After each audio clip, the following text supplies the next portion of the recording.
6:30 de la tarde, una hora menos en las Islas Canarias. Sean muy bienvenidos a la redacción abierta en El Toro Televisión. Como siempre empezamos dando un perfil a la situación de la pandemia en nuestro país. Tenemos 257 contagios en las últimas 24 horas. Ese es el camino por el que estamos transitando. Esta mañana, tras una reunión de emergencia o de urgencia, como prefieran, el Gobierno ha decidido descartar por ahora una vuelta a la declaración de estado de alarma. Han considerado, en una reunión en la que, según nos cuentan, ha habido algunos puntos de vista no precisamente unánimes, se ha tomado la decisión de continuar en lo que estábamos, en que declinaba el estado de alarma y se iban atendiendo los rebrotes de forma local en la intensidad en la que por ahora consideran que no merece la pena acudir de nuevo al estado de alarma. En el territorio de los rebrotes tienen, en primer lugar, el primer fallecimiento en el Segrià, en Lérida. Hablamos desde hace días de este rebrote. Actualmente está en 46 positivos más a los que ya tenían, 8 personas en la UCI y uno de ellos ha fallecido. Bueno, sepan también que el Gobierno de Baleares, siguiendo la consigna de Quim Torra, que ayer decretó obligatorio el uso de la mascarilla, ha decidido extender también a Baleares el uso obligatorio de la mascarilla. El asunto en Galicia, el asunto en Galicia, por ahora contenido al brote de Amariñas en Lugo y también a otro en Santiago de menor intensidad, está en la siguiente situación. En Lugo hay 24 positivos nuevos. La Diputación de Lugo ha pedido suspender las elecciones, aunque no parece que ni Alberto Núñez Feijóo ni el Partido Popular secunden esa petición y todo parece, estamos a las puertas ya de las elecciones que se celebran el domingo, no parece que vayan a ser anuladas en ninguna de las provincias gallegas. Un nuevo brote, esta vez en Zaragoza, en la localidad de Sádaga, y tras una cena de unos jóvenes se producen ahí veintitantos positivos. Y dos asuntos más, dos detecciones de positivos preocupantes, porque son en ambos casos personas llegadas de forma ilegal en patera. En las costas de Murcia se detectó una patera con 9 inmigrantes ilegales, 5 de los cuales dieron positivo en el puerto de Cartagena, donde fueron llevados. Y de ahí algunos han huido y están siendo buscados en las últimas horas. Lo mismo o parecido ocurría, sin que hayan huido, en Lanzarote, donde hay 5 positivos de otros inmigrantes ilegales que llegaron también en patera. Y ahora, en esta situación, que ya, trascendemos del asunto a nivel español, tengo que contarles que hay un asunto bastante paradójico. La Organización Mundial de la Salud se plantea una comisión, dice que para dar respuestas a la pandemia. Un poco tarde, se nos antoja. Lo hace cuando ya en el mundo hay 2 millones de personas que han pasado por la enfermedad o que están en la enfermedad. Lo van a ver en el siguiente trabajo. Más de 12 millones de personas se han contagiado ya del nuevo coronavirus en todo el mundo, según el balance actualizado de la Universidad Johns Hopkins, que da cuenta de 212.000 positivos en un solo día y eleva a casi 550.000 la cifra provisional de fallecidos por la pandemia del COVID-19. El brote, que surgió en 2019 en la ciudad china de Wuhan, se ha extendido hasta la fecha por 188 países y territorios, de los cuales Estados Unidos es el más afectado. Tras sumar 58.600 nuevos casos en 24 horas, el país norteamericano acumula más de 3 millones de contagios, así como unos 132.300 fallecidos. Brasil, con unos 44.600 positivos en un solo día, se mantiene como el segundo país en número de casos, al tener más de 1,7 millones, entre ellos el del presidente Jair Bolsonaro. El balance de fallecidos en este caso ronda los 68.000, mientras que el de recuperados supera los 1,1 millones, el mayor dato de recuperaciones de todo el mundo, por encima de Estados Unidos. India, que encadena récords diarios, tiene ya más de 767.000 casos de COVID-19 y más de 21.100 fallecidos. lo que le sitúa por delante de Rusia, que ronda los 700.000 contagios y acumula algo más de 10.600 decesos. Por debajo del umbral de los 300.000 positivos figura Reino Unido, que ha registrado por ahora más de 288.000 casos de COVID-19, una enfermedad a la que se le atribuyen unas 44.600 víctimas mortales en territorio británico. China, el país donde se originó la pandemia, suma algo menos de 85.000 infectados. Bueno, volveremos después al ámbito de la pandemia, ya saben, a las mascarillas, a la transmisión aérea y a todas las dudas que nos llegan a la mesa de trabajo de la redacción abierta y que procuraremos de algún modo conjurar, o que ustedes tengan conclusiones más claras, ideas propias a partir de la situación en la que estamos, ya que otros no nos las comunican o no nos defienden actitudes que pudieran parecer razonables. Antes de hablar de un estado de alarma o de recuperar el estado de alarma, cabe pensar que el Gobierno pudiera plantearse medidas más estrictas en los aeropuertos, en las entradas, en los inmigrantes, en el tratamiento de los ilegales, en el tratamiento de las zonas hortofrutícolas, en el tratamiento de las industrias cárnicas, los mataderos, porque ahí hay una evidencia ya estadística de que es donde nos pasan las cosas. Es verdad que luego hay un aporte de lo que podríamos llamar las imprudencias, sí, pero ese es más pequeño, mucho más ligero y más difícil de atajar. El fácil de atajar es el de los que llegan en patera y por lo tanto tienen que pasar en algún momento pues un test de control, los que entran por aeropuertos y nos van dejando regueros de positivos, y los que trabajan en industrias que por una u otra razón han demostrado ya ser un peligro. Bueno, pues no. Estamos hablando de si estado de alarma, volver al estado de alarma o no.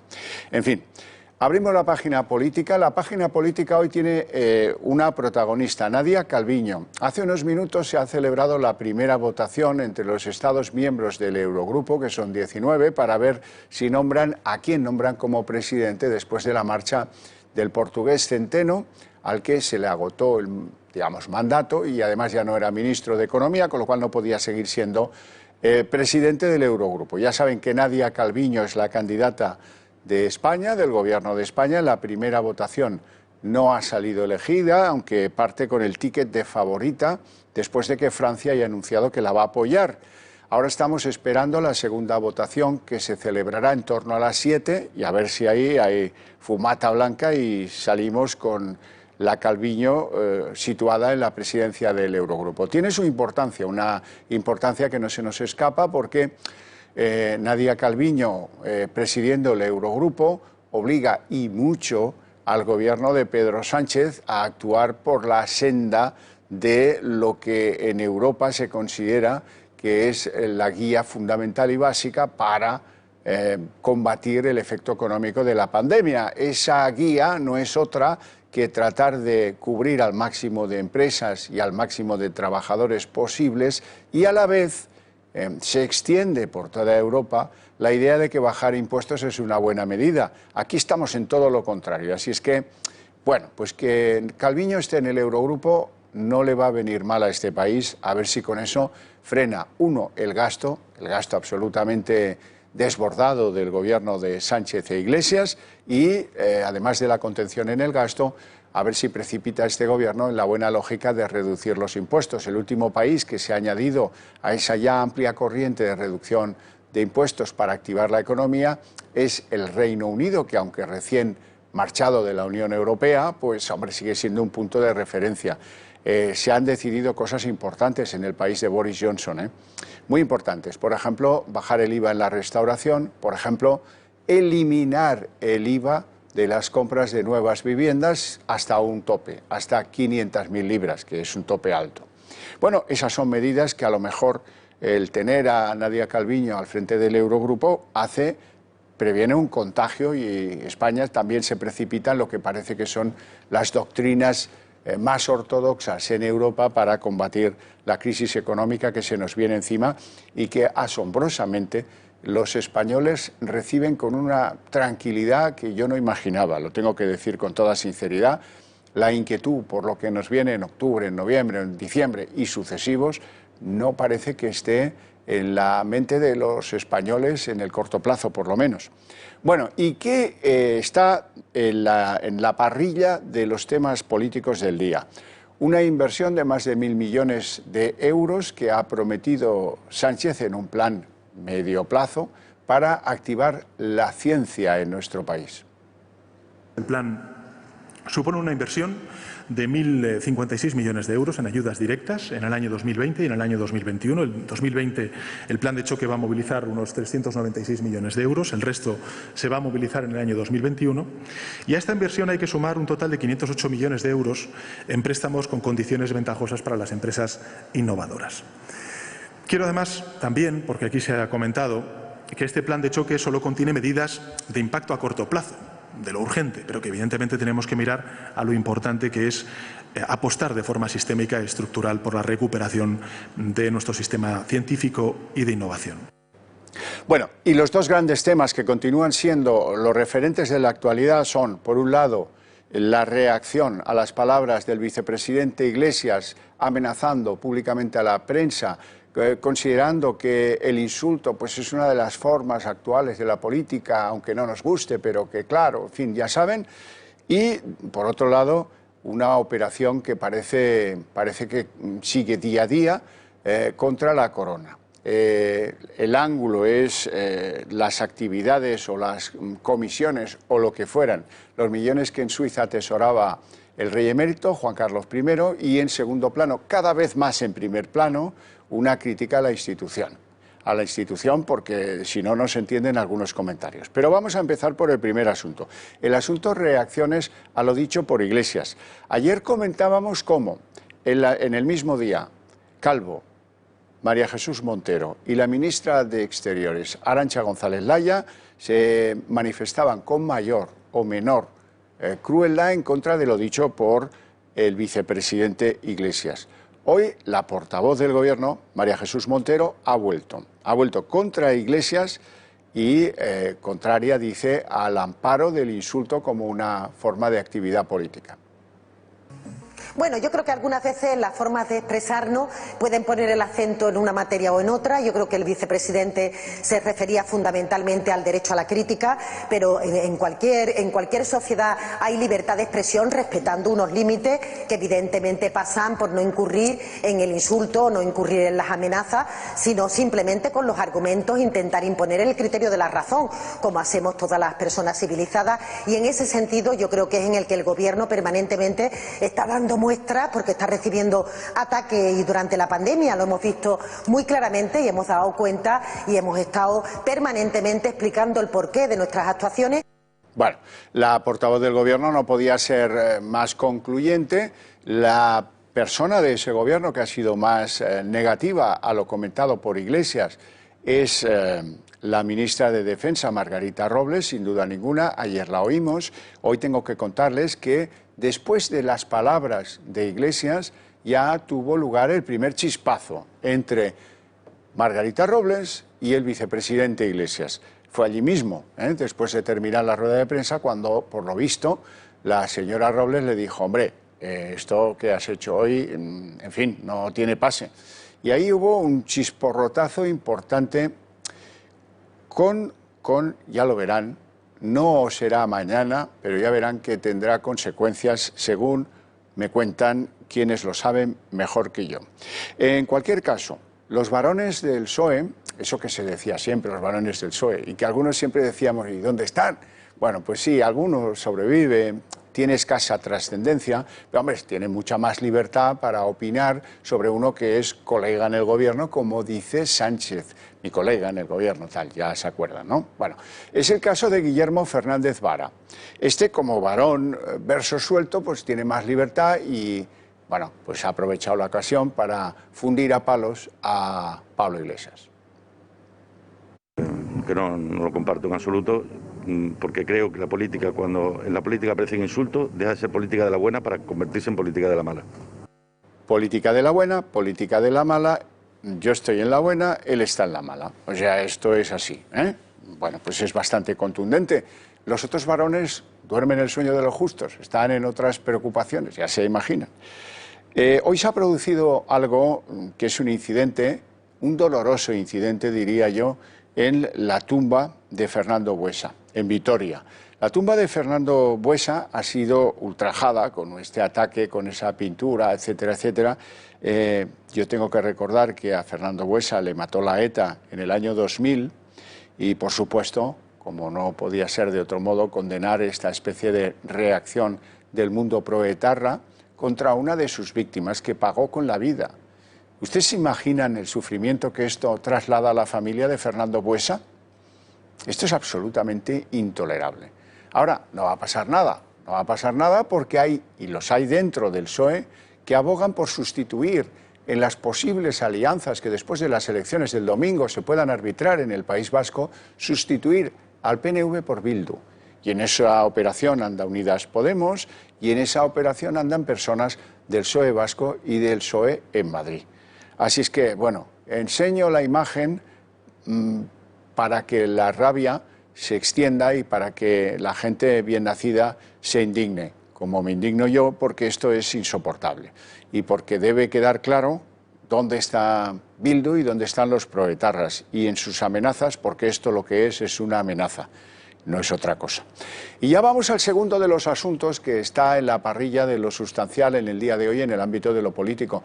Es lo que tiene que ver con Juan Carlos I y con el ataque de tiro la piedra y escondo la mano contra la monarquía, contra la corona y contra el jefe del Estado. En primer lugar, El Mundo publica unas supuestas confidencias del propio Juan Carlos, según las cuales los 65 millones de euros de lo que estamos hablando no son comisiones del ABE saudí, como se ha dicho. Bueno, pues esto es lo que al parecer y en forma confidencial ha trasladado el monarca emérito a sus contactos personales. Y bueno, de toda la operación sobre Juan Carlos I, pero sobre todo no contra el emérito, sino contra el hijo, es de lo que nos va a hablar ahora Patricia Tenorio, cuando quieras. Ah, no está preparada esa conexión. Bueno, pues lo hacemos dentro de poco. La cuestión es que esto ha generado algunas respuestas a propósito de las comisiones de Juan Carlos en Suiza, pues muy curiosas también. Por ejemplo, la del presidente del gobierno, van a verlo. El presidente del gobierno tenía todos los días del mundo para hablar de esto, o incluso ninguno, porque esto no ha sido algo que haya defendido precisamente su partido. Esto es algo que si lo defendió en su día, lo defendía Ciudadanos, pero en cualquier caso ahora viene bien.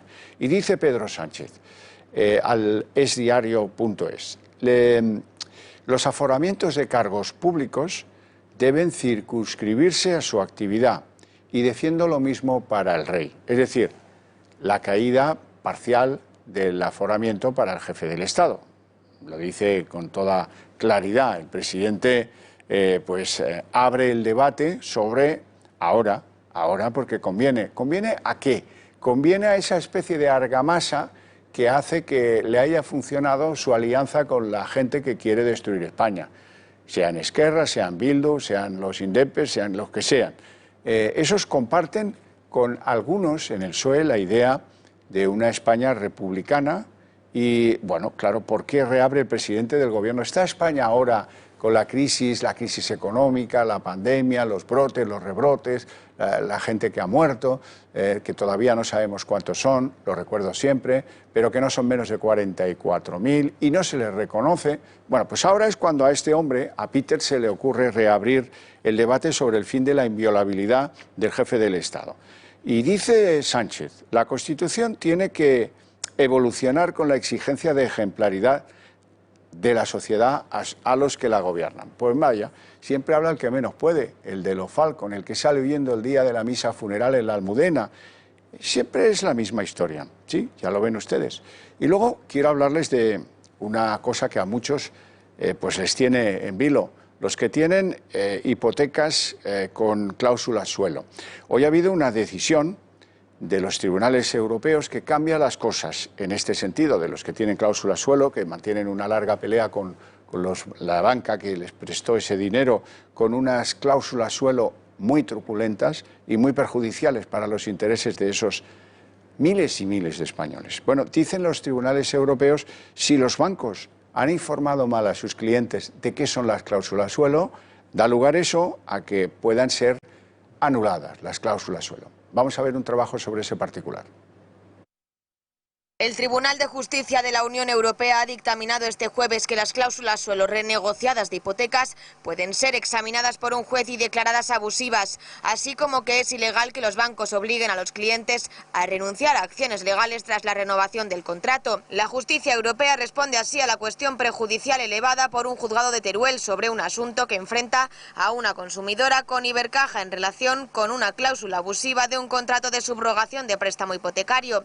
En el fallo, el Tribunal de Luxemburgo declara que la directiva europea no se opone a la renegociación de una cláusula que puede ser declarada abusiva, siempre que la renuncia proceda de un consentimiento libre e informado por parte del consumidor. En segundo lugar, abre la puerta a que la propia cláusula que modifica otra potencialmente abusiva de un contrato anterior puede ser también abusiva si no ha sido negociada individualmente. Bueno, el asunto queda así. Todavía hay un rayo de esperanza para los que quieren que les anulen la cláusula suelo y les formulen contratos que sean más razonables. Hay algo que flota en el ambiente desde hace varios días y que es importante. Las pruebas de la EBAU se están celebrando lo que antes eran las pruebas de acceso a la universidad, ahora se llaman pruebas EBAU. Bien, en algunas partes de España, por ejemplo, en Baleares o en Valencia, se ha utilizado esas pruebas como un elemento de intoxicación en lo que podríamos llamar la guerra contra el idioma español o la guerra contra el castellano, como ustedes prefieran. En algunos de esos textos de evaluación de los alumnos se introducen comentarios como, nada inocentes, como la lengua del imperio, o tenemos que ser fuertes porque esto de las APPs, esto de las aplicaciones, todo viene en español y mientras venga en español, pues está produciéndonos un daño, ideas, trasnochadas o no, pero muy ideológicas, que no tendrían que estar en el contenido de esas pruebas, que es una evaluación para ver si los alumnos no se comparten un ideario, no si son adoctrinables, si son aptos para entrar en la universidad y ya. De eso va el siguiente trabajo que van a ver. Los estudiantes se enfrentan durante estos días a la convocatoria de selectividad más complicada en su organización por la pandemia del coronavirus. Y en Valencia y Baleares parecen empeñarse en complicarlo todavía un poquito más, aprovechando para introducir contenidos ideológicos en algunas de las asignaturas. Vean si no lo que han hecho en la prueba de lengua y literatura catalana de Baleares, donde se instaba a los estudiantes a comentar un artículo de opinión en el que el autor critica que los asistentes de voz electrónicos no estén adaptados para contestar en catalán a los usuarios de los países catalanes y sí puedan hacerlo en castellano. Estamos hablando de un asistente que nos ayuda o nos distrae, no de un guardia civil, pero de momento no funciona si no hablas la lengua del imperio. Si nos pasamos tantas horas hablando con estos utensilios en castellano, será una derrota más de nuestra lengua, más significativa que la que sufrimos día a día en la Administración de Justicia o en la cartelera del cine. Un evidente adoctrinamiento con el que apenas se ciñen a pedir a sus alumnos un análisis sintáctico y morfológico del texto, sino que también se pide reflexionar sobre el conflicto lingüístico, minorización y normalización. Unos exámenes que muestran una amenaza en toda regla con la que pretenden amedrentar a los más jóvenes, porque ahora parece que la nota de acceso a la universidad depende de lo acertada que sea la respuesta que estos sectarios y radicales independentistas quieren escuchar. En definitiva, esto es, sin duda, un atropello gravísimo más a las libertades de los españoles. Bueno, pues no se me ocurre nada más ideológico y nada más inapropiado en unas pruebas de evaluación para el acceso a la universidad. Lo que pasa es que aquí la ministra de Cultura o el ministro de Universidades, la ministra de Cultura es la señora Zelaya, lo saben, esa señora que parece extraída del último episodio de la Guerra de las Galaxias. Todos estos ya les va bien.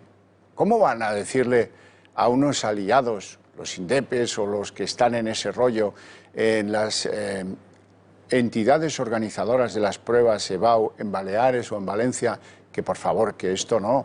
Y sobre todo, ¿cómo se les ocurre no revisarlas antes, esas pruebas? En fin.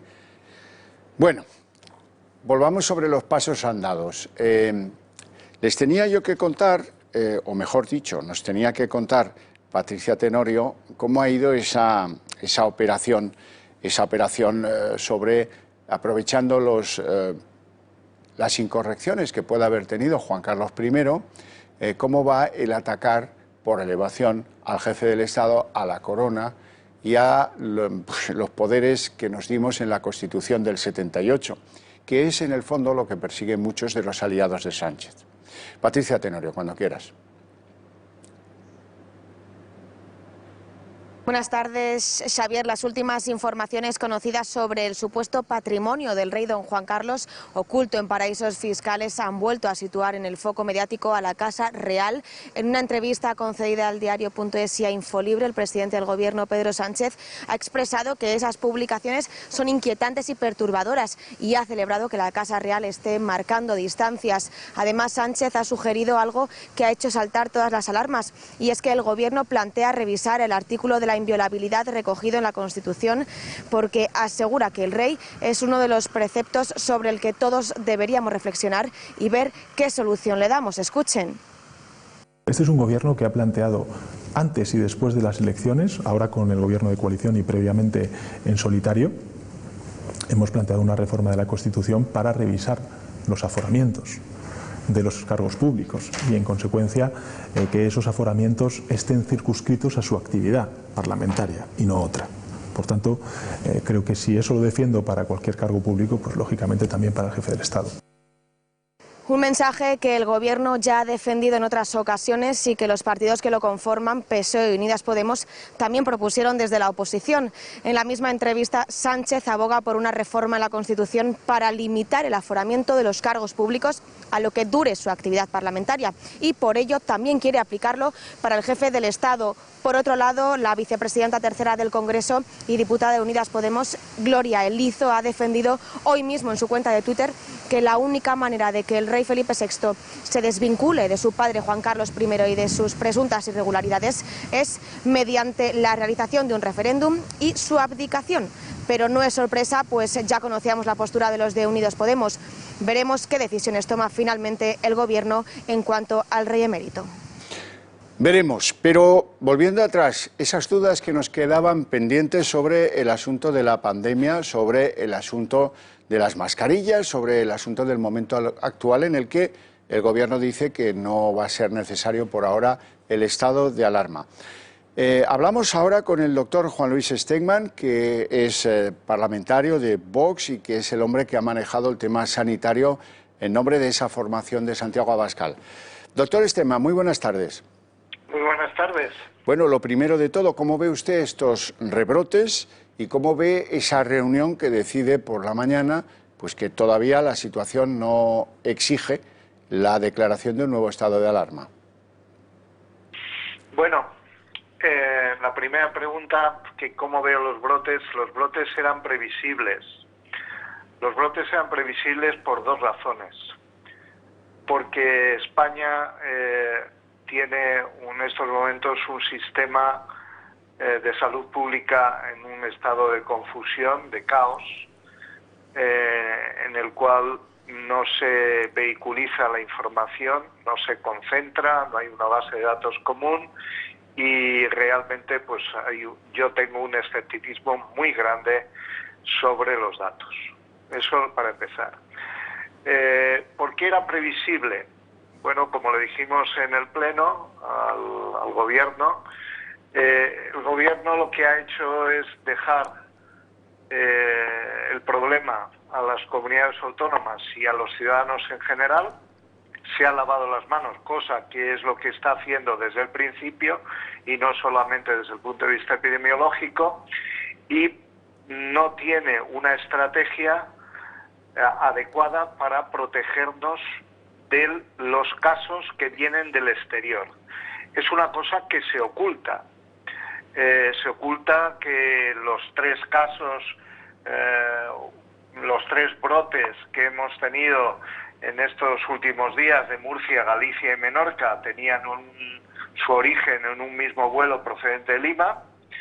Se oculta que los temporeros la mayoría son extranjeros ilegales, que además explotados en condiciones o que viven en condiciones pues que no son las más higiénicas y que no se hace nada para detectar esto. Si a eso le unimos el enorme descontrol que hay en los aeropuertos, usted puede comprender, señor Horcajo, que nosotros teníamos previsto que esto iba a suceder. Sí, la cuestión es, doctor... En cuanto a la segunda pregunta, lo del estado de alarma, mire, yo creo que el señor Simón es un criptopodemita. Ya. Y lo que está deseando Podemos desde el principio es tenernos confinados. Eso es lo que la estrategia en estos momentos. Nada le vendría mejor al señor Iglesias para tapar todas sus vergüenzas, que las tiene y muchas, el tenernos otra vez recluidos en manu militari. Entonces, bueno, pues esto es peligrosísimo, peligrosísimo. Yo espero que no se atrevan a plantearlo porque tenemos otros métodos, como se ha demostrado, si se aplican bien, pueden perfectamente hacer confinamientos selectivos a todos los niveles, a todos los niveles. Lo que es importante es que no se vaya esto de las manos, pero claro, si tenemos un señor, como le acabo de oír ahora, que todavía duda de la eficacia de las mascarillas, pues mire usted, es que, señor Cajo, a mí me parece que bueno, pues se está demostrando lo que le está diciendo este modesto diputado y el grupo parlamentario. Cuando le dije al señor Illa quién se beneficiaba de todo esto, el que se beneficiaba era el culpable, pues yo creo que en estos momentos claramente lo que quieren beneficiar es ponernos otra vez en confinamiento para hacer su agenda política. Este es nuestro análisis político, desde el comienzo. Doctor Stegmann, yo quiero saber algo a título, digamos, profesional. ¿Qué opina usted de esas teorías según las cuales existe transmisión aérea? ¿Las cree, no las cree? Esto no es una cuestión de creer. Lo que es absolutamente escandaloso que un señor que no tiene la especialidad de medicina preventiva, que no ha hecho el MIR, que no tiene tesis doctoral y que tiene un currículum científico absolutamente ridículo, se ponga a criticar a 200 y pico científicos que han avisado de que este virus se transmite por aerosoles. Mire, eso está demostrado.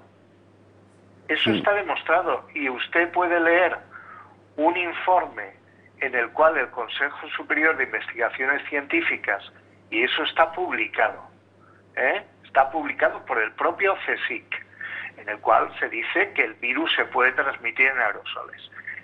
¿En qué condiciones se transmite por aerosoles? Porque por el aire, por supuesto que se transmite, porque las gotas más de 5 micras también se transmiten por el aire.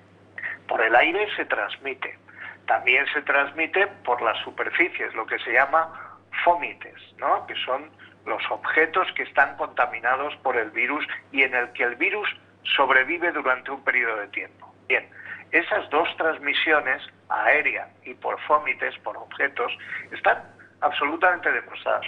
La cuestión que se discute es cuán importante es la transmisión por aerosoles. Esto es relevante. ¿Y es relevante por qué? Porque si se transmite por aerosoles, cosa que ya sabemos, la cuestión es saber en qué condiciones se producen esos aerosoles. Pues bien, la Sociedad Española de la SEPAR, de Patología del Aparato Respiratorio, de Neumología y Cirugía Torácica, que así se llama, ha dicho que el fumar produce aerosoles y que el virus puede estar cabalgando y alojado en ellos, ser vehículos de transmisión del virus. Y además han dicho que el vapeo produce aerosoles. Y mire usted, no sé si habrá observado la cantidad de terrazas que tienen aerosoles refrescantes. No es la primera vez que se atribuye a esas torres de refrigeración la transmisión de bacterias, por ejemplo. Por lo tanto, está demostrado, y además la Sociedad Española de Patología del Aparato Respiratorio lo dice. Y es relevante, ¿por qué? Porque, claro, partículas menores de 5 micras, de 3 micras y demás, solamente pueden ser filtradas y paradas por las mascarillas FFP2. Por lo tanto, sí es muy relevante, Si eso se demuestra, las mascarillas quirúrgicas no serían suficientes. ¿Por qué? Porque además los aerosoles son capaces de estar más tiempo flotando en el aire y por lo tanto son más peligrosos. El que un grupo tan numeroso de científicos advierta esto, solamente a un ignorante se le puede permitir despreciarlo. Le pasa como denunciaba Antonio Machado. Este señor desprecia cuanto ignora. Este señor es un peligro para la salud pública. Lo venimos diciendo desde Vox desde siempre, desde el comienzo de esta desgracia que nos ha tocado en suerte, que se llama coronavirus y que se llama gobierno del PSOE Podemos. Ese señor que dijo que estas mascarillas, que son las únicas que nos pueden resguardar de esas partículas en el aire, son las mascarillas de los egoístas. Bueno, es que yo creo que con este hombre se hará en algún momento una antología del disparate. En fin, protegerse y proteger a los demás es todo lo contrario al altruismo, al egoísmo. Es el altruismo más inteligente. Claro. Desde Vox hemos pedido que el Estado financie las mascarillas. Pero una vez más nos encontramos con el obstáculo de que el gobierno niega su utilidad. A veces uno sospecha que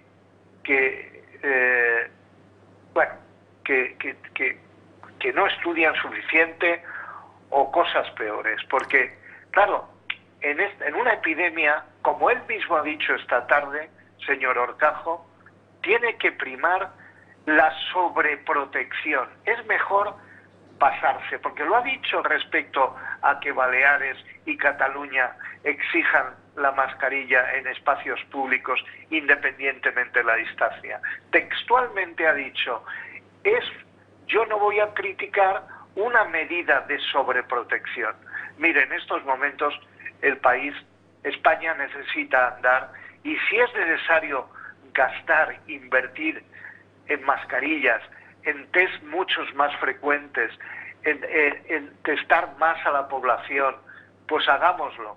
En exigir a nivel europeo, como pide Italia, que haya un control mucho más potente para extracomunitarios. No puede ser que estemos recibiendo chinos continuamente, y no digamos a los emigrantes ilegales, sin ningún control y sin ningún control de localización, de trazabilidad. Esto, señor Horcajo, perdone que utilice esta palabra, pero esto es un caso. Sí. Y mientras tanto, a lo que estamos es a las operaciones de blanqueo del motero Simón. Doctor Stenmann, le agradezco mucho su participación en el programa, le deseo muy buenas tardes y muchas gracias. Muchísimas gracias a usted, señor Horcajo, y a todos los que hacen su programa con usted. Gracias, muy amable. Gracias. Nos vamos a hacer una pausita de publicidad y a la vuelta abrimos la página de Economía.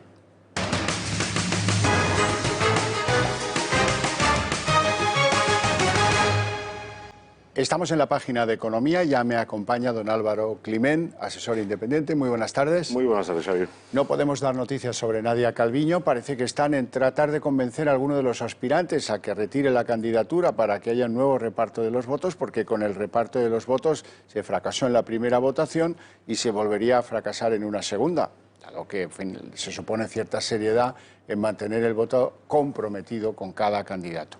Iremos viendo, esto está a punto de producirse el éxito o el fracaso de Nadia Calviño y claro, ahora sí que la condición que tenía de favorita pues está en cuestión, ya lo iremos viendo. En todo caso hay un asunto que no favorece nada la candidatura de Calviño. Hoy ha aparecido, producida por la Fundación Heritage, unos datos según los cuales España obtiene el peor resultado en libertad económica, pasa del puesto 58 y eso es estar pues muy por detrás de los socios europeos, y esto en nada apoya la candidatura. ¿Cómo van a votar a una señora que viene de un país que pierde puntos en cuanto a la libertad económica?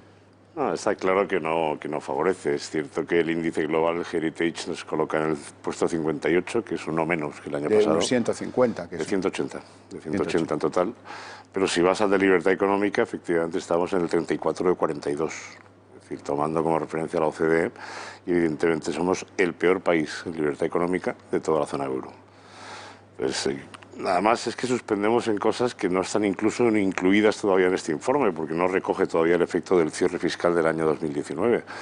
Y suspendemos en gestión de gasto público, contención de deuda y luego en efectividad de la justicia. Es decir, si incluyésemos esa parte de cierre del año 2019, probablemente la posición sería todavía peor. Yo creo que lo que esto confirma, y yo creo que lo hemos dicho muchas veces en muchos programas, la necesidad de reformas urgentes y estructurales. Se acaba de retirar el candidato Grameña y ahora volverán a votar y a ver si con la se queda el irlandés y el luxemburgués. Sí. El luxemburgués. Entonces, bueno, lo que viene a decir y confirmar es lo que hemos dicho muchas veces, que hay necesidad de reformas estructurales, de flexibilización del mercado privado, de la economía y más liberalismo. Y vemos, precisamente con la excusa del COVID y de la pandemia, que es todo lo contrario. Es decir, lo que se está viendo es una mayor intervención por parte de los Estados en las empresas. Y en el caso español se ha aprobado un fondo de 10.000 millones para que el propio Estado decida en aquellas empresas viables y estratégicas y que estén con problemas de capital y de liquidez, pues entrar directamente en el accionariado, con lo cual, lejos de abrirnos más hacia ese capitalismo liberal, pues vamos retrocediendo precisamente con la excusa de la pandemia. Bueno, pues ahora están a punto de votar el duelo entre el candidato irlandés Donoghue y la candidata española Nadia Calviño, siendo que la economía española es así en la Unión Europea y la economía irlandesa es un pigmeo, con todos los respetos, pero es lo que es. Si se comparan productos interiores brutos o se compara cualquier cosa que se compare. Pero bueno, ahí estamos. Miren, es que en cierto modo yo entiendo la reticencia, porque hay dos maneras de enfocar la salida de esta crisis. Es difícil apoyar a la candidata de un país que está proponiendo ampliar los impuestos en ese país como solución. Hoy, por ejemplo, a la ya larga lista de países que han decidido, Alemania, Francia, Italia, pues intentar rebajas fiscales, se añade el Reino Unido. Es lo que llaman la rebaja del loco Boris. Bueno, la rebaja del loco Boris es muy inteligente. Activar dos medidas o dos reformas. La primera, las nuevas compras de vivienda pues no tendrán IVA hasta 500.000 libras, que es un margen bastante largo. Hasta 2021. ¿no? Y luego, sí, claro, porque es una medida que se toma momentáneamente para ayudar a la economía a que arranque. Y luego hay otro asunto, pues no menor. En la hostelería, el IVA baja del 20, allí está en el 20, aquí en el 21, al 5. Y nosotros en la subida fiscal. Bueno, ellos han tardado en reaccionar en esta pandemia desde el principio, tanto en el confinamiento como en la adopción de medidas, pero al final hoy ponen un paquete encima de la mesa de casi 33.000 millones de euros. Muy alineado con lo que hemos visto en Alemania y en Italia, bajadas de IVA, de IRPF y ayudas fiscales directas de más de 42.000 millones en Alemania y casi 17.000 en Italia, y que evidentemente van a aquellos sectores que más se han visto penalizados por la crisis, que es el ocio, hostelería y turismo.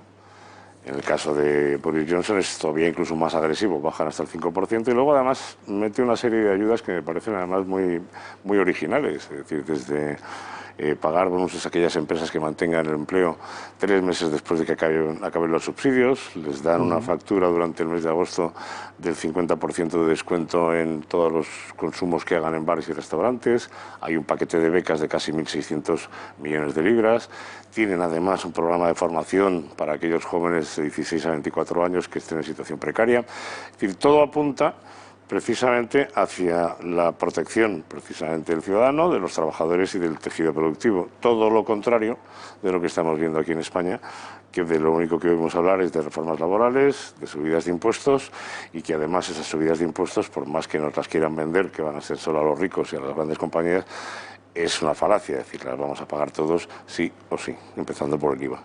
Evidentemente. Bueno, el cierre de la bolsa del día de hoy, tercer día consecutivo de caídas, 7.300, ya estamos por debajo de ese tope. Hoy hemos cerrado en 7.236,90, con una caída del 1,22.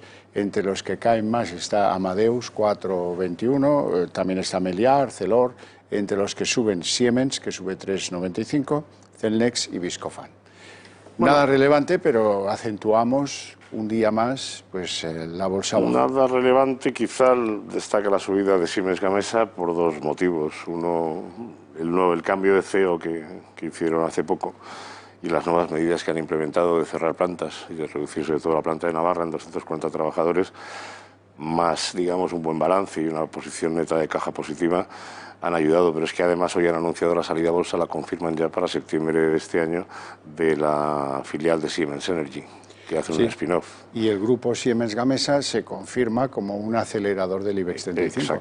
Exacto. No, además el accionista de Siemens Gamesa actual, por cada 2 acciones que tenga de Siemens Gamesa, va a recibir una de la nueva compañía, con lo cual es un aliciente adicional a que hoy pues haya sido una de las mejores compañías del IBEX. Por cierto, señor Climent, Adif dice que el impacto que para ellos tendrá el confinamiento y las medidas y la salida tan débil de la crisis será de unos 600 millones. Bueno, no me sorprende, decir, el confinamiento lo que ha hecho ha sido reducir prácticamente la movilidad y el transporte de viajeros por ferrocarril y además, de hecho, decir, todos los cánones que recibe Adif, que le paga Renfe por el uso de la red ferroviaria, van directamente en vena a los ingresos, con lo cual no me extraña que sean 500 o 600 millones, es un impacto importante de todas maneras. De hecho, confirma que para el año que viene todavía habrá impacto, es decir, que nadie espera una recuperación y que el año que viene se recupere esta cantidad. Pero bueno, yo creo que el transporte, en este caso por carretera o ferroviario, en este caso, de todas las ayudas que van a venir de Europa, yo creo que va a ser uno de los beneficiados principalmente. Es decir, todo aquello que suena sostenible, todo aquello que en un momento determinado, ya lo estamos escuchando de Christine Lagarde, que todo lo que sea un bono verde, que todo lo que suena sostenible, va a tener una prioridad en la recepción de esas ayudas y se va a facilitar precisamente a aquellos proyectos que presenten ese tipo de certificación. Otro de los fenómenos interesantes que está empezando a emerger y que vamos a ver en los próximos meses es la carrera energética o la pelea entre compañías para pellizcar clientes a los rivales, a los que están en el mismo mercado. En eso va a estar Repsol, en eso va a estar Total, en eso va a estar Aldro, va a estar, en fin, una serie de compañías que ahora va a empezar el baile de las llamadas que van a sufrir ustedes reclamando a ver si se llevan el no sé qué a no sé dónde, ¿no? Bueno, el baile ya empezó el año pasado y yo creo que la llegada de operadores como Total con la compra de la red de EDP en España, los propios Repsol y Cepsa, que son compañías integradas verticalmente, o los grandes de siempre, como son Naturgy o Iberdrola, ahora han aparecido independientes más pequeños como Audax o como puede ser la propia Aldro Energía. Es decir, recordemos que en España hay 200 comercializadores de electricidad y 40 comercializadores de gas. Y van todos a por el mismo pastel, van a por el pastel, digamos, de lo que es tarifa no regulada, que es la tarifa libre, que es donde las empresas pueden tener un margen mayor, porque en el otro viene el margen definido. Y ahí estamos hablando de 11 millones de consumidores deben estar en la tarifa regulada y 17 millones en la tarifa libre, es decir, que son 200 comercializadores, que además los nuevos operadores que han llegado, Total, la propia Repsol, la propia Cepsa, tienen la posibilidad de ofrecer una serie de paquetes, digamos, cruzados. Es decir, me coges la electricidad, te doy descuento en gasolineras, en el caso de Repsol incluso descuento en el Corte Inglés, porque tienen acuerdo de centros comerciales, en el caso de Total lo mismo y Cepsa igual. Entonces, bueno, yo creo que hay una guerra ahí ahora mismo de promociones que, por un lado, Yo creo que es bueno para la competencia, es decir, que haya competencia es bueno, y lo que espero es que eso redunde precisamente en que los clientes tengan una oferta de producto que se adapte a sus necesidades y a su bolsillo, que es lo que debería ser. Hablemos de teletrabajo. Y de teletrabajo, hoy se ha pronunciado la UGT sobre el teletrabajo de forma que no podemos eludir, así es que vamos a escucharles. Hemos planteado y vamos a continuar planteando al Ministerio de Trabajo. A mí me parece que no sería la mejor solución. Si no hay otra, tendrá que serlo, pero no sería la mejor solución que fuéramos a una ley de teletrabajo que naciera con bronca con la patronal. Más bien creo que si la patronal quiere, tanto Comisiones Obreras como la UGT deberíamos de ofrecernos para en este capítulo poder limar asperezas. Bueno, no es un mal pronunciamiento, ¿no? No, da gusto escucharlo, por lo menos que efectivamente se alinean con la patronal. El gobierno va a estar por regularlo, hombre, faltaría más, la oportunidad de regular una cosa más. O sea, esto está claro. Hoy hay una encuesta de Fiverr muy interesante, dice que el 76% de las pymes consultadas van a mantener, pues no se sabe en qué porcentaje, pero van a mantener el teletrabajo después de la pandemia.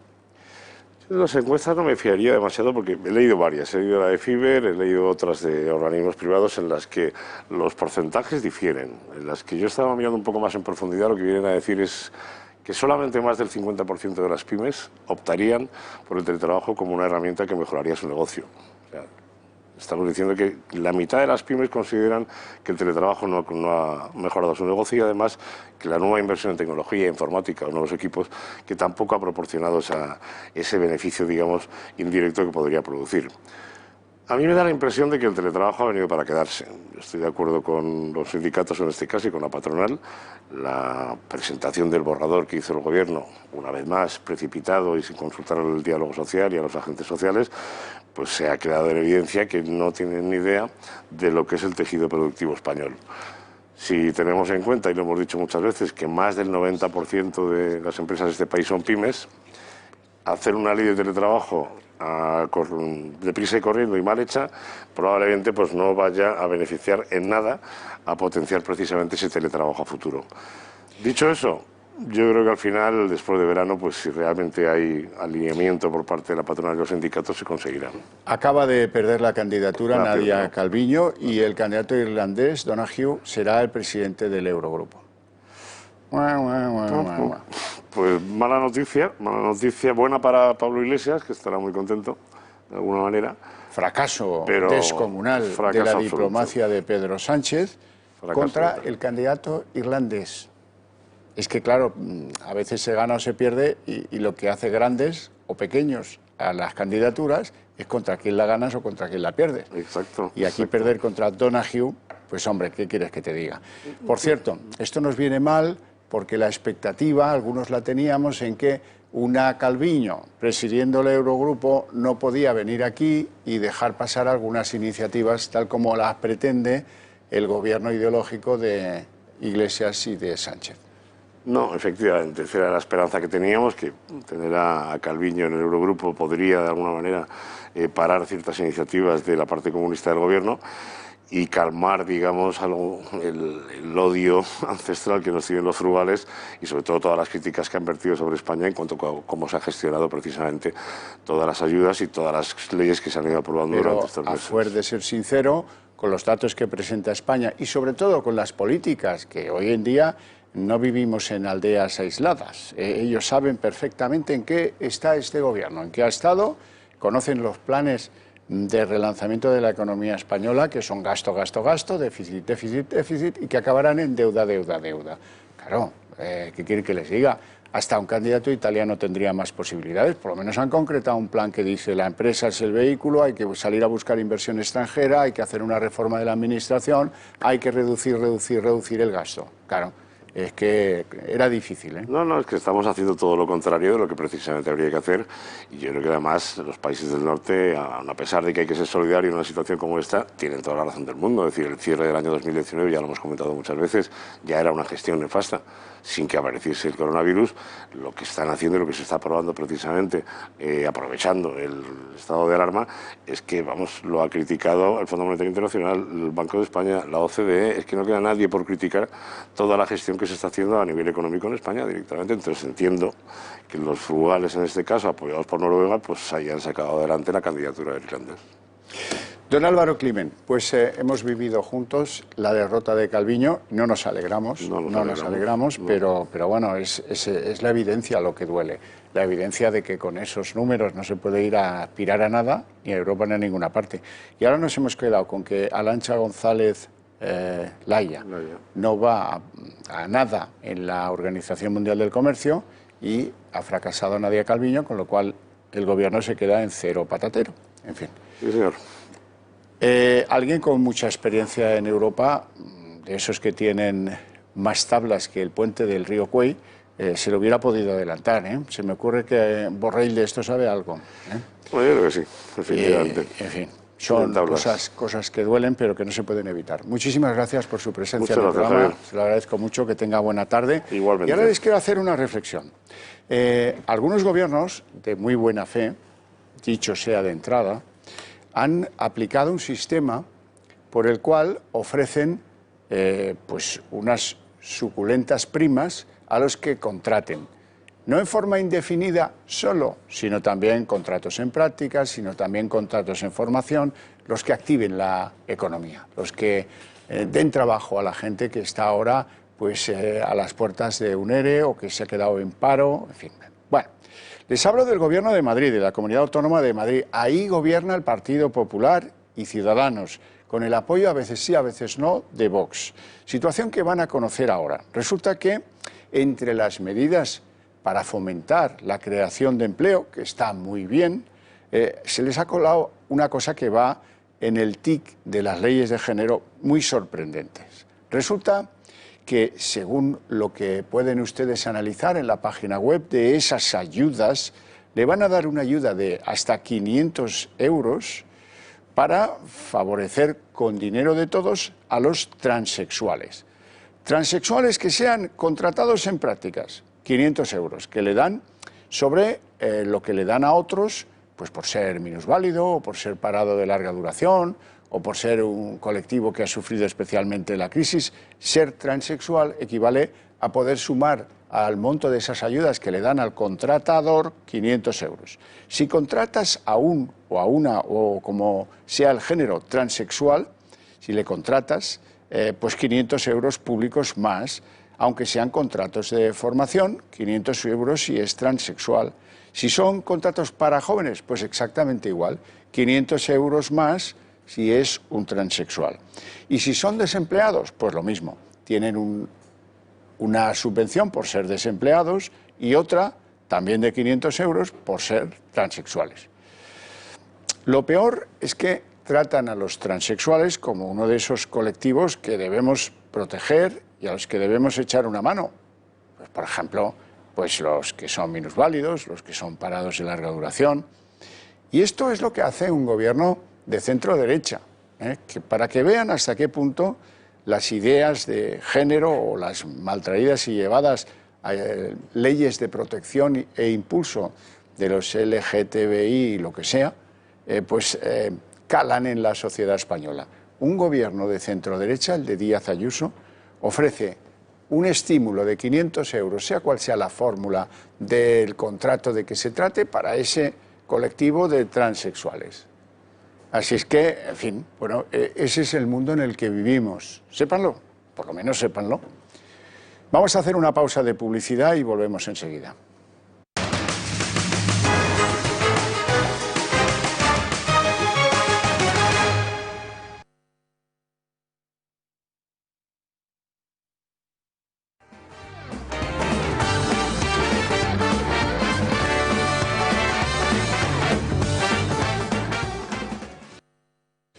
Nosotros hemos estado aquí dando la cara por ustedes. Cuando ustedes estaban confinados, nosotros estábamos aquí, contándoles lo que pasaba, ayudándoles a interpretar y siempre con el deseo de preservar sus libertades, que son las nuestras, son las mismas. Es decir, que yo les ruego que llamen al Club de Amigos de Intereconomía y que se asocien con nosotros porque las aguas no bajan tranquilas. El intento totalitario va a continuar, poco a poco.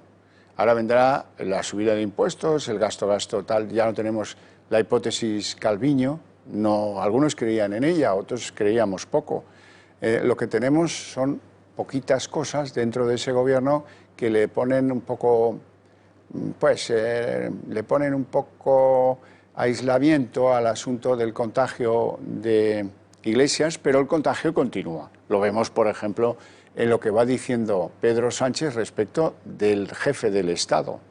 Eso es contagio, de una ideología, de una agenda. Ahora viene el rollo de la nueva ley de la memoria histórica. Es para llorar. Es tan fuerte lo que pretenden que están buscando el mejor momento para que los españoles la puedan digerir. Si quieren, repasamos en un momento quién está, ya debe estar redactada. Me temo que la están limando, porque cuando les diga quién está construyendo la nueva ley de memoria histórica, ya se pueden echar las manos a la cabeza. Nos anunciaba Carmen Calvo que iban a estar defendiendo la voluntad de las familias que quieren exhumar los restos de donde estén sus ancestros por culpa de la guerra civil. Pero bueno, es que prepárense, la comisión que ha redactado esto, los cocos del asunto son Adriana Lastra, esa chica que lleva desde los 18 años en política, no ha trabajado nunca en su vida, la hija de la peluquera de Ribadesella.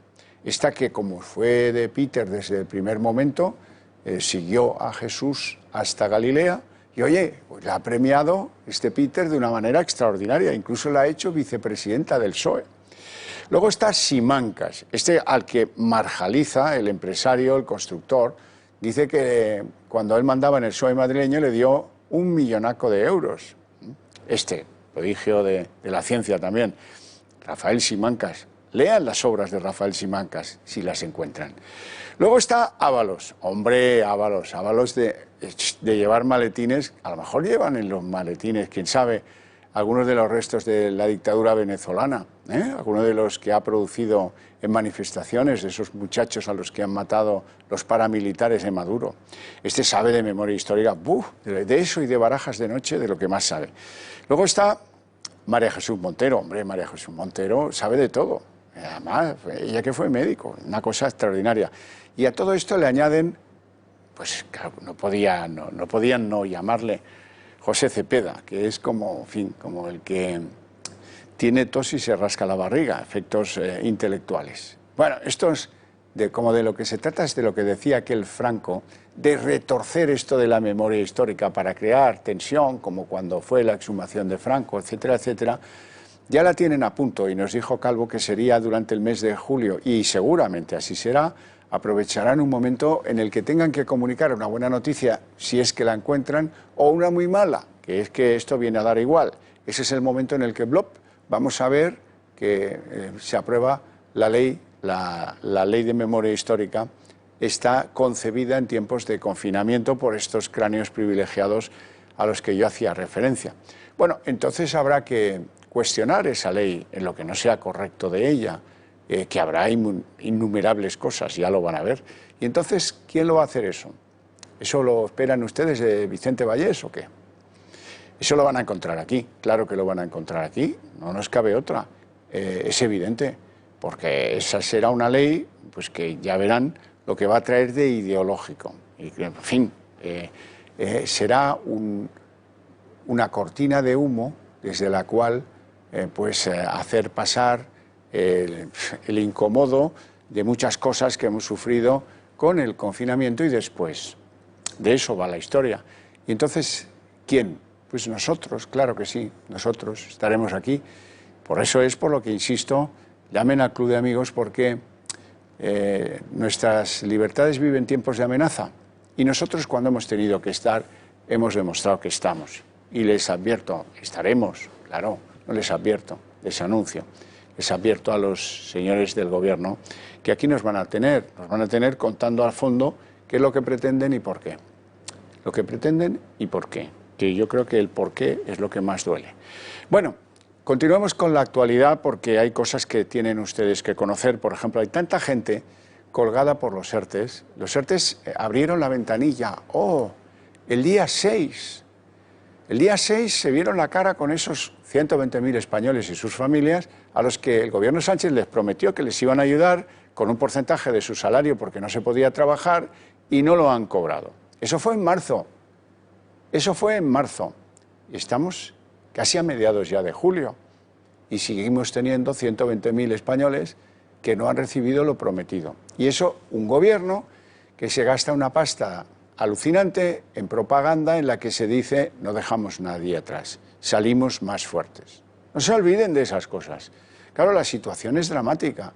Esa gente que contaba con esa ayuda, pues ha tenido que ir depredando sus ahorros, ha tenido que pedir a sus familias, ha tenido que ponerse a niveles de subsistencia y muchos de ellos pues están, les llaman los nuevos pobres. Están en comedores sociales, están en el banco de alimentos, están en Cáritas, están buscándose la vida, como estas imágenes que van a ver ahora de emergencia social de esta misma mañana en Cibeles. La gente empieza a salir a la calle, claro. ¿Y por qué? Pues evidentemente porque para ellos es exigible al gobierno que cumpla con lo acordado y además su situación. Fíjense lo que supone esto para una familia que está pagando un alquiler, que tiene que dejar de hacerlo porque lo primero es comer, o que está pagando una hipoteca y entra en moratorias, pero que va a tener que pagar el alquiler y la moratoria, y si no es que pone nervioso al que tiene la finca en alquiler y le desahucia. Y se queda sin casa, y se queda sin ahorros, y se queda sin ingresos, y se queda sin perspectivas. Y acude, eso sí, al SEPE, a decir, oiga, ¿pero qué hay de lo mío? Vamos a revisar mi expediente. Y le dicen, caso que conozco personalmente, le dan hora ayer para el día 8 de agosto. 8 de agosto. Es decir, que los señores funcionarios del SEPE, del Ministerio de Trabajo, del gobierno de Pedro Sánchez, para ellos esto no es una prioridad. Deshacer los entuertos, normalizar la situación de esas 120.000 familias no es una prioridad para este gobierno. ¿Por qué lo digo? No, lo demuestro, porque tendría que haber un servicio reforzado en el SEPE, Servicio Estatal de Empleo Público, de los funcionarios que hiciera falta para que todos esos 120.000 distribuidos por toda España tuvieran soluciones en pocas horas. Soluciones, pues quién sabe, pues tal vez darles lo que reclaman y demuestran haber reclamado y estudiarlo a posteriori y reclamárselo si no. Pero lo que no puede ser es tener a 120.000 familias en una fase agónica porque no somos capaces de cumplir lo que ha prometido el presidente del gobierno. Este es un reproche que ya tendrían que haberle hecho el día ese que firmaron en Moncloa, ese acuerdito entre la COE y los sindicatos mayoritarios para llevarlo a Europa. Tendrían que habérselo hecho los sindicatos mayoritarios, es decir, oiga, lo primero cumpla y luego hablamos. Este acuerdo nos parece muy bien, pero lo primero, por decencia torera, es cumplir el compromiso dado y los ingresos que esas personas, 120.000, todavía le reclaman a este gobierno. Claro, el gobierno de esto, oye, no habla ni Yolanda Díaz, la comunista y laboralista al frente del Ministerio de Trabajo, no esperen que hable Iglesias de esto, que va, ¿cómo vamos? No, hombre, por favor, y mucho menos Sánchez, claro está, Sánchez solo para los anuncios positivos y el Falcon. Eso sí, nos vamos a Lisboa el día que hay una misa funeral, porque eso es religioso, Y mientras tanto, estos señores en las calles, reclamando algo que les pertenece en justicia, que anunció el propio gobierno, anda que no se dio pisto, y que no cumple. ¿Y quiénes les van a defender? Porque yo tampoco veo que esto sea materia de tratamiento en Televisión Española o en Telemadrid o en La Sexta o en Antena 3, o en Telecinco. Bueno, pues aquí estamos modestamente denunciando una injusticia, que es lo que tenemos que hacer los periodistas, denunciar las injusticias. Para eso estamos. No es que sea un capricho, ni se puede torcer porque haya intereses económicos que no convengan pues el poner en un brete al gobierno, ni heroicidades. Simplemente es cumplir con el oficio, y el oficio nos exige un deber de justicia. Y ahí estamos, defendiendo a esos señores, a esas 120.000 familias, pues como si fuera un haber propio, claro que sí. Y ahora les quiero enseñar algo de lo que podíamos llamar el capítulo de imprudencias, a veces no queridas. Eso que ven ahí es un vagón del metro de Madrid, que por un problema técnico se ha quedado 15 minutos bloqueado, con los vagones abarrotados de público. Sí, y se llevan las mascarillas, sí. Espero que no, en fin, pero que no se contagie ninguno. Todos van con mascarillas, sí, pero oiga, el abarrote lo que hace es que de un momento a otro pues uno pueda ponerse muy estresado porque ya lo ven, 15 minutos encerrado con esa cantidad de público, pues dan que pensar sobre si colectivamente nos hemos tomado la pandemia en algo que, bueno, ya sé que este es un riesgo del que toma el metro, sí, que esto a veces pasa, sí, que no es culpa de nadie, seguramente, pero la reflexión que les hago es si esto nos parece seguro, medio seguro o inseguro, y ahí lo dejo, que cada uno saque sus propias conclusiones. En fin, ya lo oyen de fondo, no dan explicación, llevamos aquí 15 minutos encerrados, bueno, pues ahí lo dejo. Ahí lo dejo para presentarles a nuestro siguiente invitado, don Rubén Pulido. Muy buenas tardes. Buenas tardes, ¿cómo estás, amigo? ¿Qué tal? Especialista en inmigración. Querido Rubén, hoy se ha producido algo que tú anunciaste en este programa ya hace tiempo. El peligro de los que llegan en patera y contagian. El peligro hoy se ve en dos zonas del país. Hoy toca en esas dos zonas. La última vez que hablamos eran los llegados a Almería, que unos se habían ido, los habían llevado a Algeciras y a otros los habían llevado a Navalmoral de la Mata. ¿Se acuerdan? ¿Te acuerdas, verdad? Así es. Hoy tenemos una patera que llega a las costas de Murcia, al sur de Murcia. Son llevados al puerto de Cartagena porque les pillan cuando llegan en la patera. Y en el puerto de Cartagena les hacen las pruebas del COVID, como es su obligación, lo han hecho muy bien. Bueno, muy bien. Conclusión, de los 9 que vienen, 5 son positivos. Bueno, pues están ahí en el puerto más o menos controlados hasta que creo que son 4 los que han huido. Y ahora les están buscando. Están buscando porque en el fondo lo que falla es la seriedad con la que tratamos a esos inmigrantes que, aunque ellos no quieran, pues traen el positivo de allá de donde vengan, probablemente del norte de Argelia. Lo mismo ha ocurrido en Lanzarote, aunque el puerto, digamos, de salida sea distinto, han llegado en patera 5 personas, o una serie de personas, de entre las cuales había 5 positivos. Así es. Y esto ya es una constante. Esto ya, claro, y se reúne el gobierno para tratar si pone de nuevo el estado de alarma, cuando lo que tiene que poner es una vigilancia sobre la gente que llega en patera o de la manera que sea, pero que llega de territorios donde hay una mayor infectación de la que ahora mismo tenemos aquí, ¿no? Así es.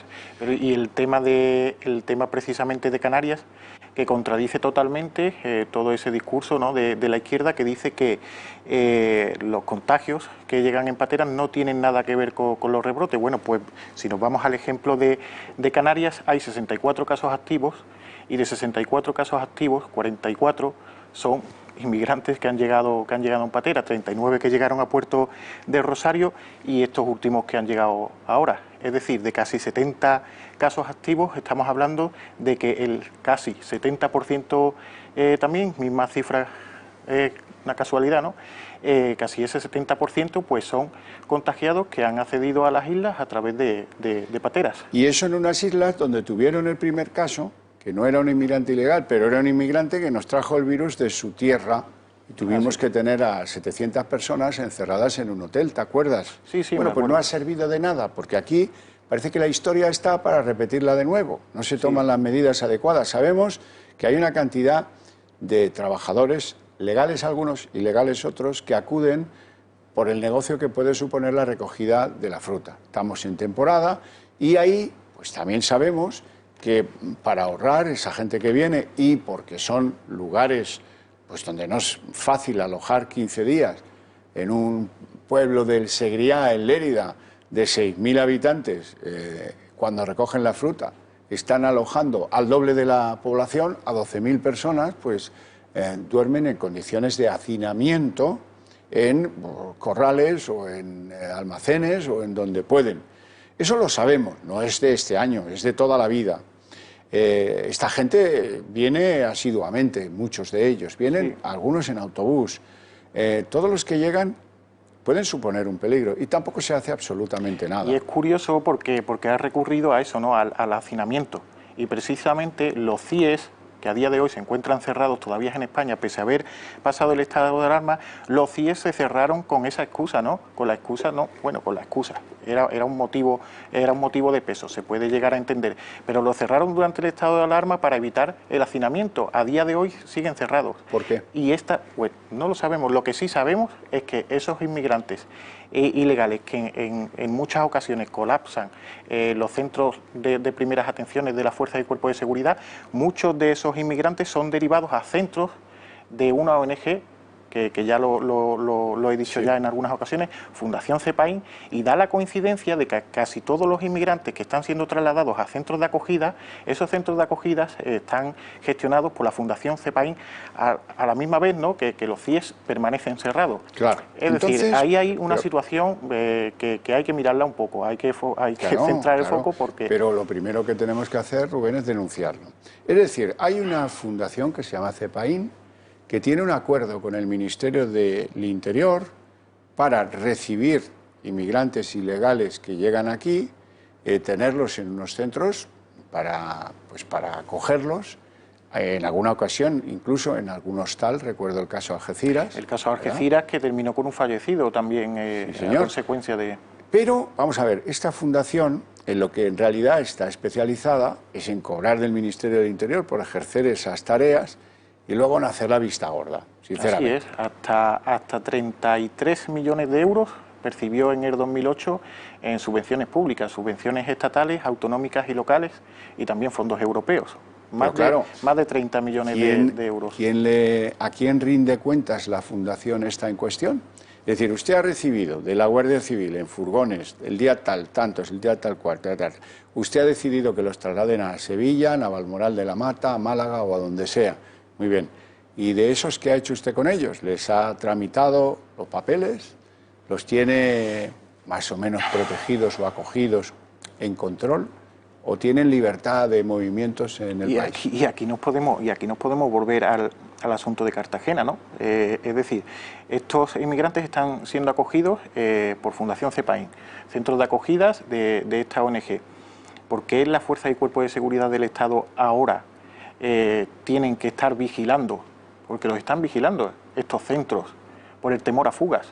Es que el caso, por ejemplo, de Cartagena, según me decían a mí policías nacionales, a raíz de esta fuga, que hace unos minutos me comunicaban, decías 4, son 9 ya los que se han fugado del puerto. Entonces se han fugado todos los que llegaron. Claro, la policía me decía que ahora mismo ellos están haciendo labores de vigilancia portuaria, están haciendo servicios de recepción de pateras y están vigilando los hospitales donde están cuarentenados los que han llegado durante el fin de semana y están abandonando completamente la ciudad. Es decir, las patrullas que se utilizaban para seguridad ciudadana están en estos momentos vigilando hospitales, están vigilando centros de acogida y están atendiendo al servicio de recepción de pateras. Y en Almería ocurre lo mismo.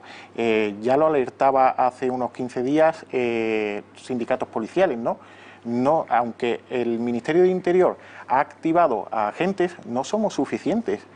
El volumen de embarcaciones que es capaz de llegar cuando el mar está en calma, en algunos casos es totalmente desconocido, porque hay embarcaciones que interceptan, pero hay muchas embarcaciones que no logran interceptar, y cuando las fuerzas y cuerpos de seguridad llegan a las costas por aviso de vecinos, se encuentran con una patera vacía y los ocupantes están en paradero desconocido. Es decir, no son suficientes para controlar.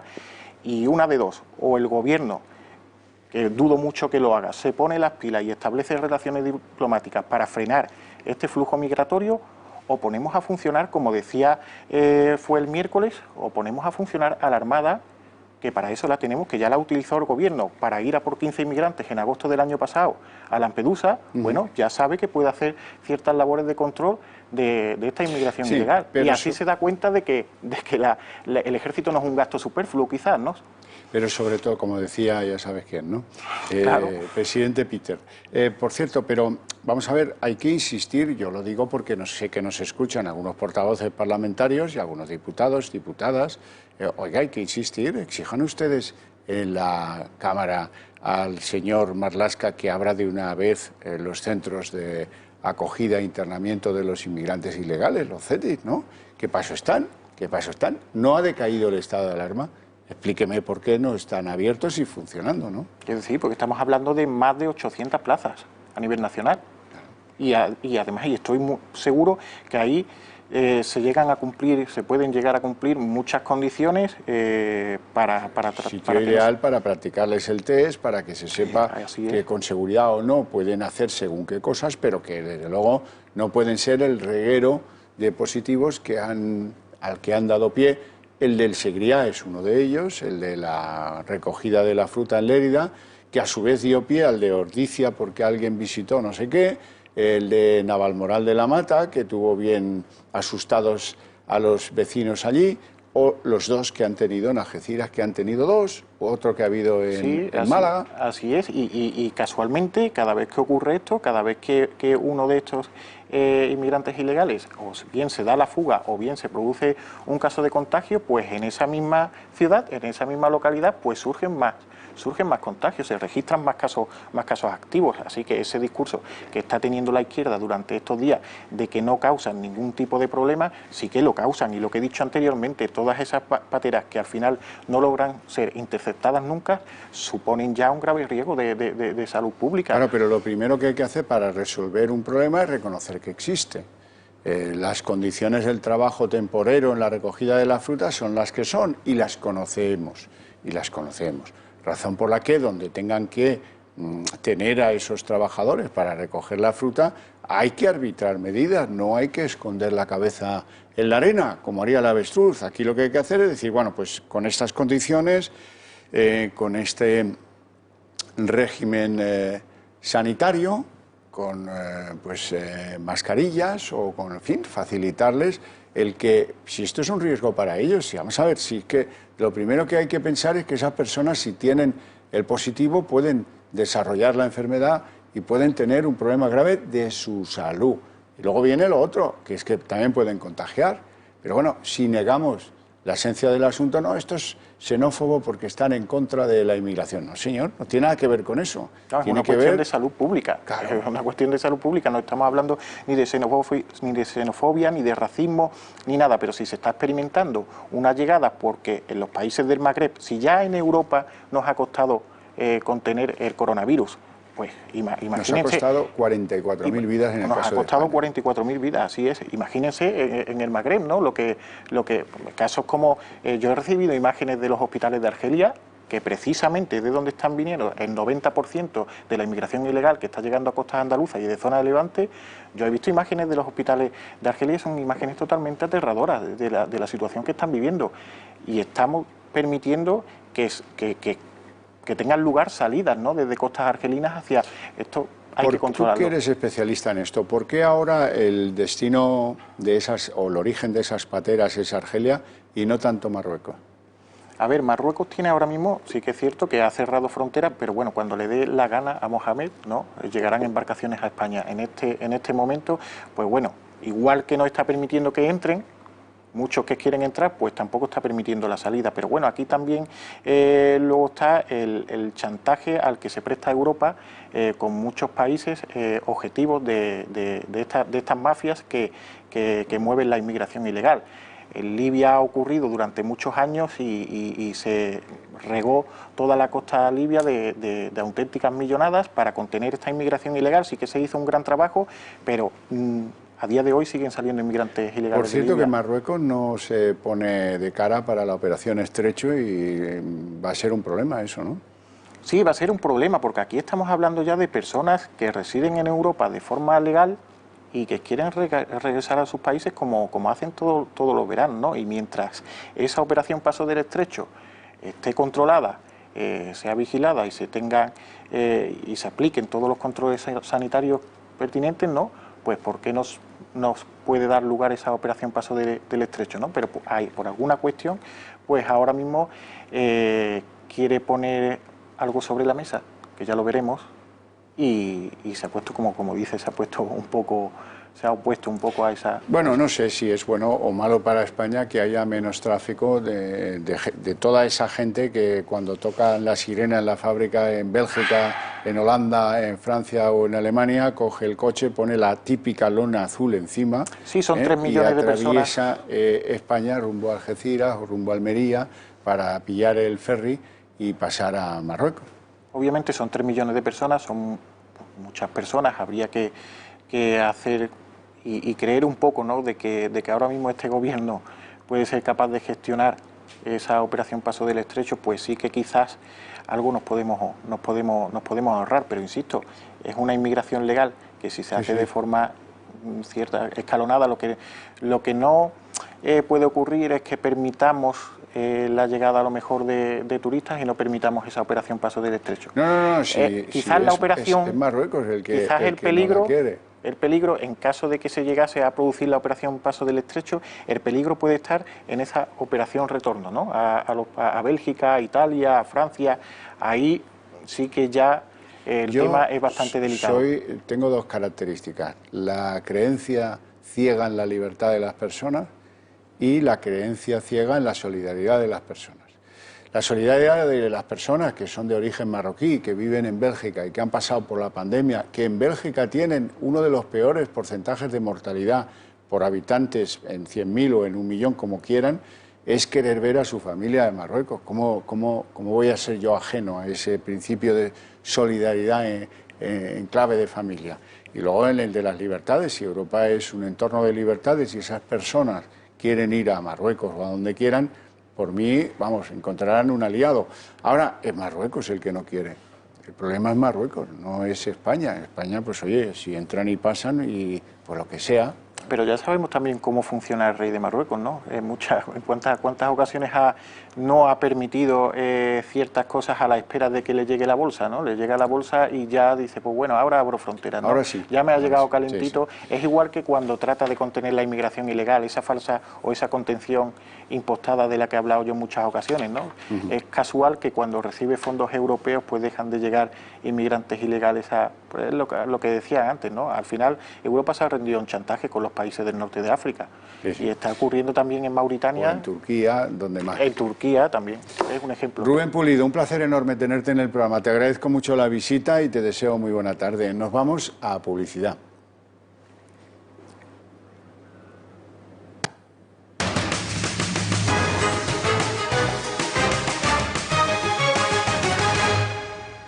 Vamos a la carrera, al debate. Ya me acompañan aquí, a mi derecha, don David Felipe Arraz. Muy buenas tardes. Calurosas tardes en Madrid, ¿verdad? Sí. Don Borja Gutiérrez a mi izquierda, aunque solo sea físicamente. Físicamente nada más. Buenas tardes. Un placer. Bueno, lo primero de todo, comentar el gran fracaso de la diplomacia de Pedro Sánchez. Un irlandés, que no es ni siquiera John Wayne en la taberna, no, un irlandés que se llama Donahue, de un país que es económicamente, pues, yo qué sé, un pigmeo comparado con la economía de España. Bueno, por ahora a lo mejor llegamos a empatar, no sé, tal como vamos. La cosa es que el pigmeo ha derrotado a Nadia Calviño, la gran esperanza del gobierno de Pedro Sánchez de pintar algo en Europa, porque se retiró la de Exteriores de la aspiración a ser algo en la Organización Mundial del Comercio. Nos quedaba esto. Esto tenía un componente de interés que yo sé que Arranz pues creía en esa causa. Dice, esto servirá para moderar al gobierno de Peter y de Iglesias, pero no, hoy se ha despejado la duda. Con los datos que tiene España no puede aspirar a eso y desde luego, pues siendo una funcionaria excelentísima señora, muy conocida y con relaciones, qué tal, y el apoyo de Francia y no sé qué, tararí, que ganó el irlandés. Sí, además tiene 45 años, el irlandés tiene casi todos los récords en su país, menos el de ser el primer ministro más joven. Le superaron por 1.800 votos, leí hace poco en la prensa. Bueno, yo creo que no va a ser bueno para España mientras esté este gobierno socialcomunista. Es decir, Nadia Calviño, dentro de ya el hándicap que tiene de pertenecer a este gobierno, es verdad que dentro de todo esto era la mujer que más confianza podía transmitir para parar la deriva comunista que tenemos en estos momentos en España. Es verdad que no sé cómo nos va a afectar económicamente hablando el hecho de que un ministro, que una persona que representa a Irlanda, que es uno de los países fiscalmente más agradables de Europa... Muy agresivos. Tienen un impuesto de sociedades que es claramente desleal con Europa. Por eso digo, es muy agradable, vamos a decirlo así. Pues a pesar de eso, este manda y la otra no. Claro, yo no sé, francamente, yo creo que aquí ha habido otros factores, tú bien los decías al principio, es decir, otros factores, es que España no transmite absolutamente ningún tipo de confianza, ni siquiera a través de Nadia Calviño, que es una mujer que, bueno, pues tiene un perfil más serio que todo lo que estamos acostumbrados en este gobierno. Ya. Bueno, Arranz. aquí por lo visto lo que ha pesado mucho ha sido que Pascal Donoghue tenía planes de hacer de árbitro entre los favorables a ayudar a todos y los que se separan y dicen que estas ayudas de los 750 millones de euros, que depende de para quién y cómo, ¿no? Y en cambio, bueno, Nadia Calviño era más partidaria de hacer una ayuda uniforme y en cambio Donoghue parece que, lo que están diciendo en esas votaciones, era como esa especie de árbitro de la elegancia, que tenía esos datos, que había tenido un perfil muy conservador y que encajaba más que Nadia Calviño. Vamos a resolverlo por el método formal. ¿Quién ha apoyado a Donoghue? Todos los países llamados frugales. Sí. Es el candidato de los frugales. Sí. Y la derrotada es la candidata de Francia, gran reclamante de ayudas, y de Italia y de España. Y de España. Luego Donoghue será el campeón de la elegancia en Dublín. En los países. En Europa, a la que entra en el continente, es otra cosa. Es el chico de los recaos, de los señores de la frugalidad.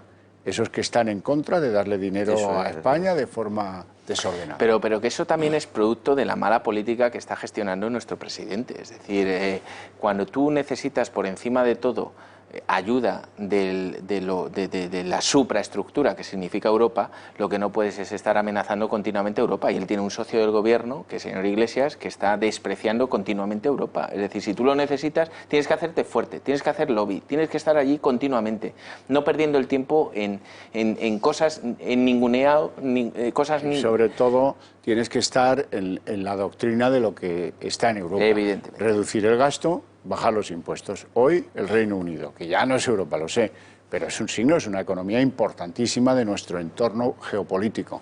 ¿Y esos en qué están? Quitar el IVA a la compra de viviendas hasta 500.000 libras y bajar el IVA en los bares y restaurantes del 20. Allí no estaba ni en el 21, ¿eh? No se crean cuando salen y dicen por ahí, es que tenemos una presión fiscal muy baja. Sí, pero en Inglaterra estaban al 20 y ahora van a estar al 5, porque de lo que...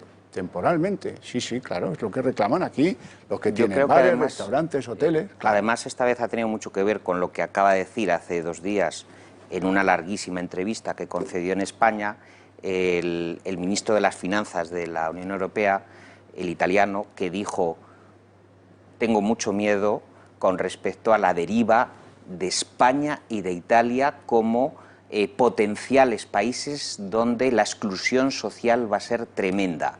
Y claro, eso era un aviso de la Unión Europea de que aquí corremos el riesgo de irnos al cuerno otra vez como país y como todo. Pero si lo ha dicho Xavier, dice, una de las principales premisas que incluso Merkel y demás han propiciado en Europa es: vamos a contener de momento, claro, no vamos a hacer nada, pero no vamos a subir impuestos hasta que esto no se mejore un poco. Y ya ha dicho el señor Iglesias, y además lo suelta en distintos medios, que bueno, que ellos harán lo que consideren oportuno, un siripas cualquiera, que esto es la realidad en la que nos estamos moviendo.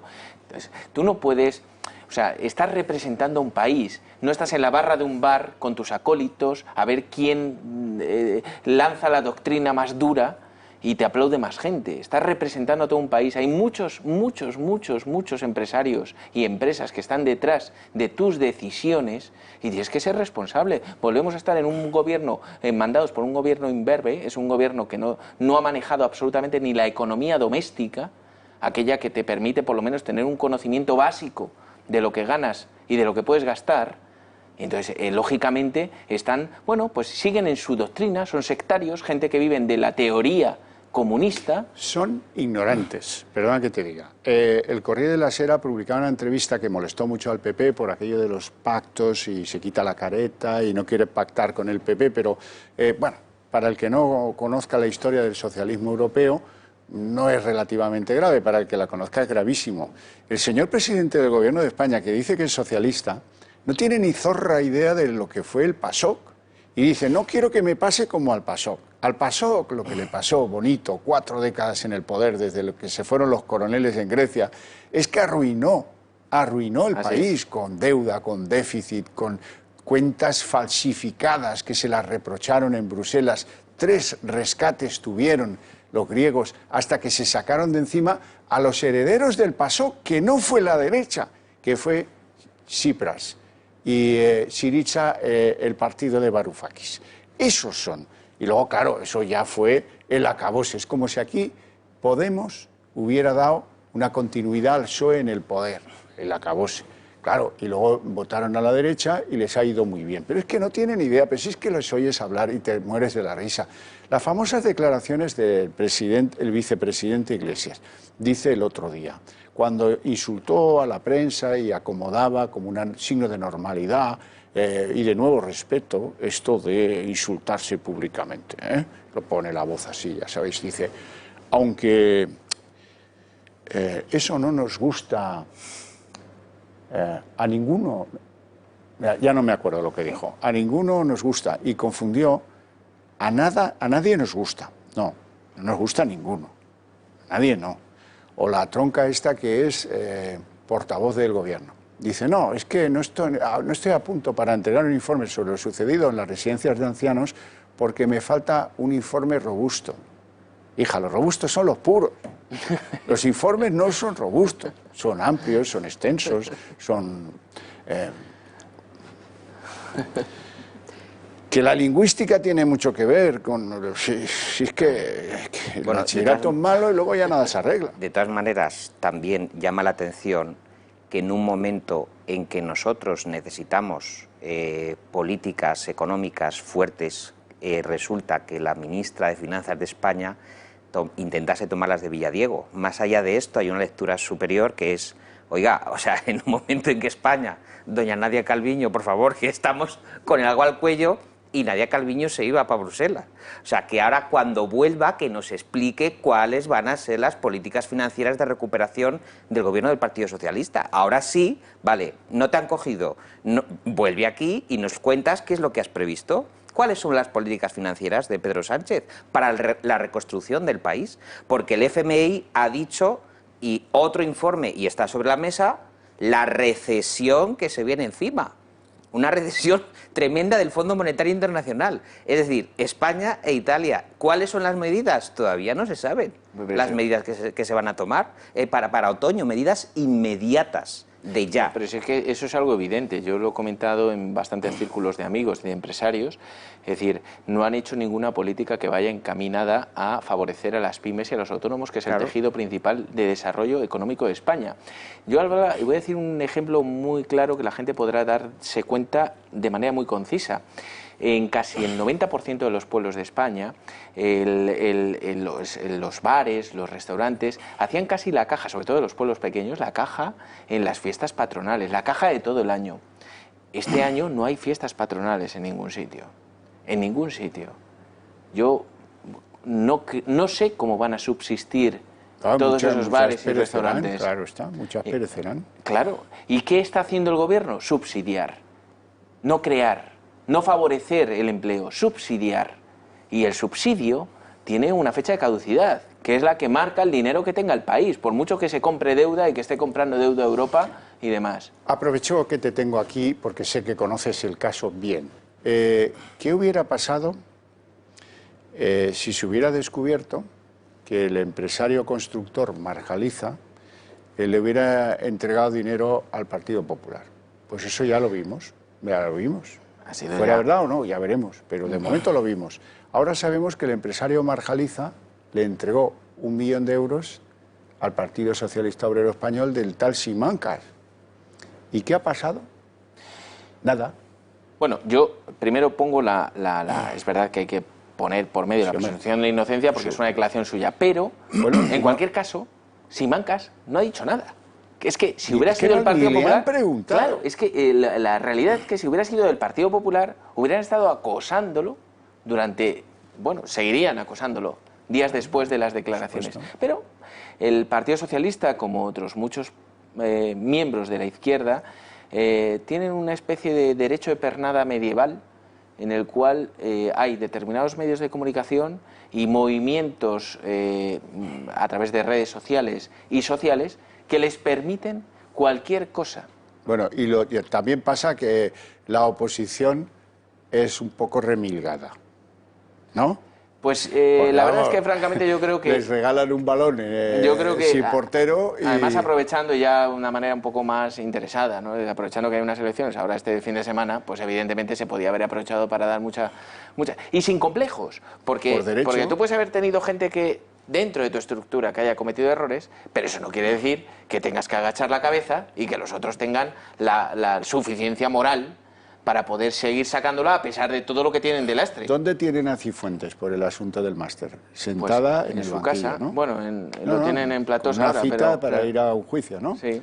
Bueno, y a esto no le va a preguntar nadie después de que alguien declara en la sede judicial, uno que repartía pasta por ahí, por, ya saben, recalificación, lo de siempre, la vieja corrupción inmobiliaria, y que dice haberle dado 1 millón de euros al PSOE en Madrid y nadie le pregunta ni a Franco el malo, ni al otro, ni a Simancas. Es increíble. No solamente al PSOE, lo que ha salido con el juez García Castellón de la trama púnica, aparece Izquierda Unida con 15.000 euros, el PP con 105.000 euros, que era una práctica habitual. De hecho, ha dicho Marjaliza, dice...